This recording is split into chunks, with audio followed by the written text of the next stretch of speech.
এখন এটার মান আপনারা কেমনে বের করবেন? একদম সহজ জিনিস এটার মান বের করুন। আমরা হচ্ছে এটাকে প্রথমে আমাদের ওই যে 1 plus y to the power n ছিল না, ওইভাবে বানাবো। দেখেন ফোকাসই লাইন 1 আছে, তো 1 থাকলো 1 প্লাস আপনার হচ্ছে 1 প্লাস এরপর একটু খেয়াল করে দেখেন আপনার হচ্ছে 99 টু দি পাওয়ার 5, তাহলে 1 এর সাথে কত যোগ করলে 99.159 0.99 গুণ করলে 0.9 যোগ করলে, তাহলে এই হচ্ছে আমার কাহিনী। এখন দেখেন এখন আমরা এটা 1 plus y to the power n হয়ে গেছে না, এখন হচ্ছে এটাকে আমি যদি ভাগ দেই, এটা হচ্ছে দ্বিপদীর মতো হ্যাঁ 10.1 এর সেটা, তাহলে 1 প্লাস আমাদের থাকবে কি 5 ইনটু 0.99, তারপরে ইনটু না এরপরে হচ্ছে আপনার প্লাস, তারপরে কি 5/52, এরপর হচ্ছে আপনার এখানে কত হবে 0.99 স্কয়ার, তারপরে প্লাস 0.99 হোল কিউব, তারপরে কি 5/4 0.99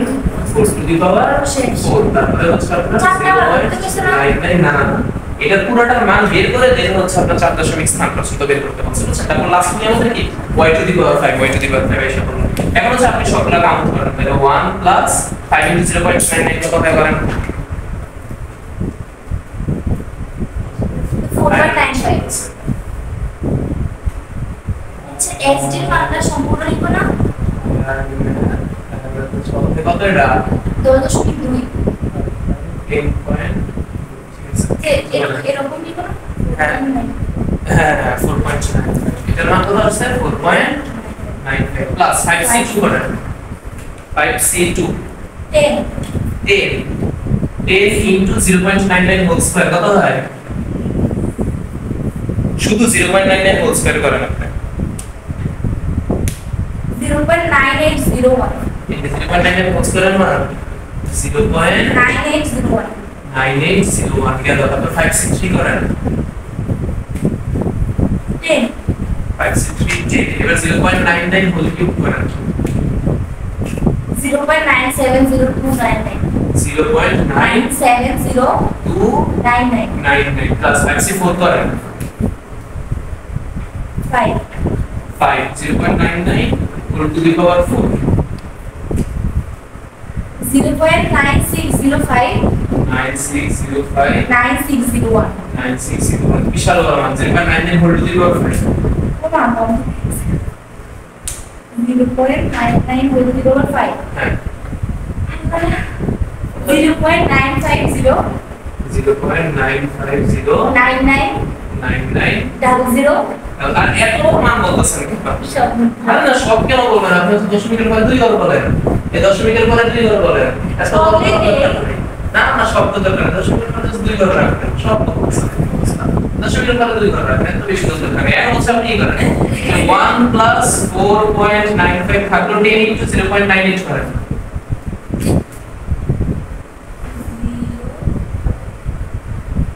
10 ইনটু 0.98 হ্যাঁ 88 আচ্ছা এই 0.99 এর উপর আপনি হোল স্কয়ার করার তো আরেকবার দেখি মিনিটে 980 না, আরে আসলে তো 9801 দেন 9801 এখানে কত ছিল আপনার? ঠিক আছে আপনি ডাইরেক্ট করেন 10 ইনটু 0.9801 করেন, তাহলে আগে কি ঠিক ছিল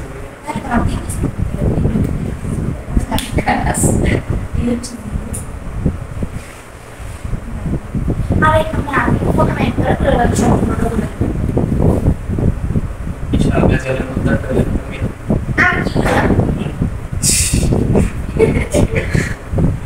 97099 করেছে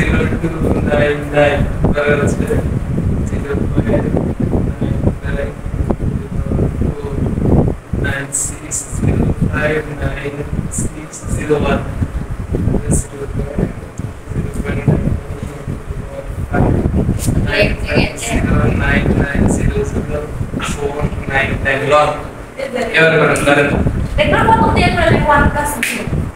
ফুল দিয়ে দিবেন একবারে ব্র্যাকেট সহ দিতে হবে, কিন্তু ব্র্যাকেট সহ দিতে হবে ফুল দিয়ে দেবেন না, এগুলো হচ্ছে আপনার ক্যালকুলেটরে ব্র্যাকেট সহ দিতে হবে, এগুলো ব্র্যাকেট সহ দিলে একবারে একটা পারফেক্ট হবে। cos মেরা না করে দেব এটা 31.0 রেফারেন্স এখন একটু খেয়াল করে দেখেন আমাদের পরের ম্যাথ এটা লাস্ট ম্যাথ এটা হচ্ছে কি এখানে n এর মান বের করতে আর এখানে একটা শর্ত দিয়ে দিয়েছে যেটা তৃতীয় পদ চতুর্থ পদের দ্বিগুণ তার মানে আমরা চতুর্থ পদ পর্যন্ত এটা বের করব আমরা কথা বুঝতে পারছেন এখন চতুর্থ পদ পর্যন্ত আমরা যদি বের করি শুরুতে আমাদের 1 তারপরে আমাদের কথা আসে n আর কত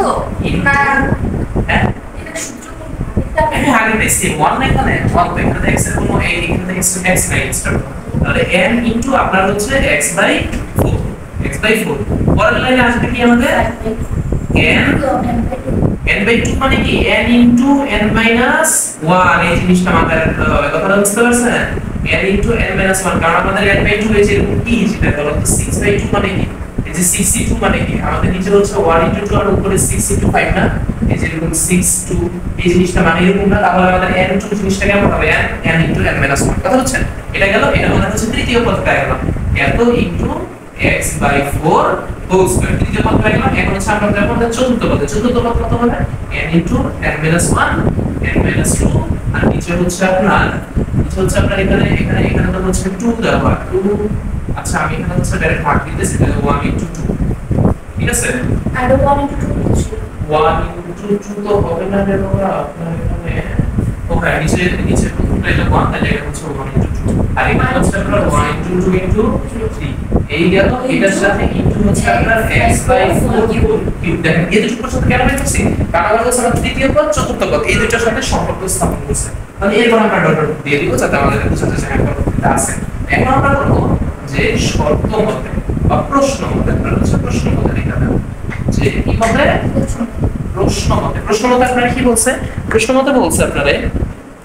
তৃতীয় পদের সহগ চতুর্থ পদের সহগের দ্বিগুণ তৃতীয় পদের সহগ চতুর্থ পদের সহগের দ্বিগুণ তো সহগ যেহেতু বলছে তাহলে আপনারা আগে প্রশ্ন মতে করা যাবে না আগে কি সহগ মানে কি বলেন তো x এর মান এক্সট্রা নিতে হবে তাহলে 1/n * x/4 প্লাস এটার মতই রাখি আমরা এই জিনিসটা এটার মতই রাখি এটা যদি এটার মতো রাখি তাহলে আমাদের দেখেন n * কি হয় n - 1 নিচে হয় আমাদের 2 ইনটু খেয়াল করে দেখেন x এর উপরে স্কয়ার থাকে 4 এর উপরে স্কয়ার করে 16 হয় তাহলে এটা আমরা যদি 1/16 x স্কয়ার লিখি কোনো সমস্যা আছে x স্কয়ারের সহগ পেয়ে গেলাম আমি টোটালটা এটা আমাদের x স্কয়ারের সহগ প্লাস একই ভাবে আমরা যদি এখানে এটার মতই রাখি যে n * n - 1 n - 1 যদি 6 কিন্তু এখানে 1/4 এর উপরে কিউব করলে কত হয় বলেন তো 4 এর উপরে কিউব করলে হয় 64 ইনটু x কিউব প্লাস দেখেন আমরা x স্কয়ারের সহগ পেয়ে গেছি x স্কয়ারের সহগ পেয়ে গেছি দেখেন হচ্ছে আপনারা যেহেতু বলছে যে এই সহগের দ্বিগুণ তৃতীয় পদ চতুর্থ পদের সহগের দ্বিগুণ তাহলে এখন আমরা লিখব প্রশ্ন মতে তৃতীয় পদের সহগ এই সহগটা n * n - 1/2 তৃতীয় পদের সহগ চতুর্থ পদের সহগের দ্বিগুণ ঠিক আছে তাহলে তৃতীয় পদের সহগ আমাদের চতুর্থ পদের পদ n * n - 1 n - 2/6 * 1/64 এইটারও দ্বিগুণ কথা বুঝতে পারছেন এই হচ্ছে শর্ত তাহলে এটা যেহেতু এটা দ্বিগুণ এই দুইটা আমরা যদি পরের লাইনে এখানে এসে করে তাহলে খেয়াল করে দেখেন আমার কি থাকে এখানে n * n - 1 এই 2টা এখানে গুণ আছে এদিকে কি হয়ে যাবে ভাগ হয়ে যাবে না 2 ভাগ হয়ে যাবে না বাই 2 কথা বুঝতে পারছেন বাই 2 ইনটু কত 1/16 এটা হলো ইকুয়াল টু আমাদের এখানে যা ছিল তা থাকো n * n - 1 তারপর হচ্ছে n - 2 তারপর আপনার 6 * 1/64 এখন একটু খেয়াল করে দেখেন আমাদের হচ্ছে এই দুটো তো গুণ হয়ে যাবে হ্যাঁ এই দুটো গুণ হবে নিচে 2 দুগুণী কত হয় 4 হয় 400 কত হয় 64 হয় না 400 কত হয় বলেন তো 64 না 464 গেল উপরে দেখেন এখানে n আছে n - 1 আছে এখানেও n আছে n - 1 আছে তাহলে এই দুটোকে বাদ দিয়ে দিতে পারি না সেম জিনিস বাদ দিয়ে দিতে তাহলে পুরো আমরা এখানে থেকে 1 এখানে থেকে 1 তাহলে দেখেন আমাদের হচ্ছে আমি কিন্তু জিনিসটা পেয়ে গেলাম হ্যাঁ উপরে এখানে 1/64 ইকুয়াল টু আপনার হচ্ছে এখানে কত n * n - 1 তো বাদ তাহলে উপরে আছে কি শুধু n - 2 আছে এখানে আছে কি 6 ইনটু এখানে আছে 1/64 এখন একটু খেয়াল করে দেখেন 1/64 যদি এদিকে এসে পড়ে উপরে 64 হয়ে যাবে না ইনটু 1/64 কাটা ইকুয়াল টু আপনার থাকবে কি n/2/6 এখন একটু খেয়াল করেন এই 6 যদি এদিকে এখানে গুণ হয়ে যাবে না এটা গুণ হয়ে যাবে না এটা কাটাকাটি মানে কি 1 আছে 1 এর সাথে গুণ হলে 6 থাকে আর এখানে n - 2 থাকে সুতরাং আমরা বলতে পারি না যে n ইকুয়াল টু আগে থেকে ছিল 6 মাইনাস এখানে গিয়ে হয়ে গেল প্লাস তারপর পরের লাইন সুতরাং n ইকুয়াল টু 8 এর অ্যানসার। একদম সহজ একটা গেল সেই সাথে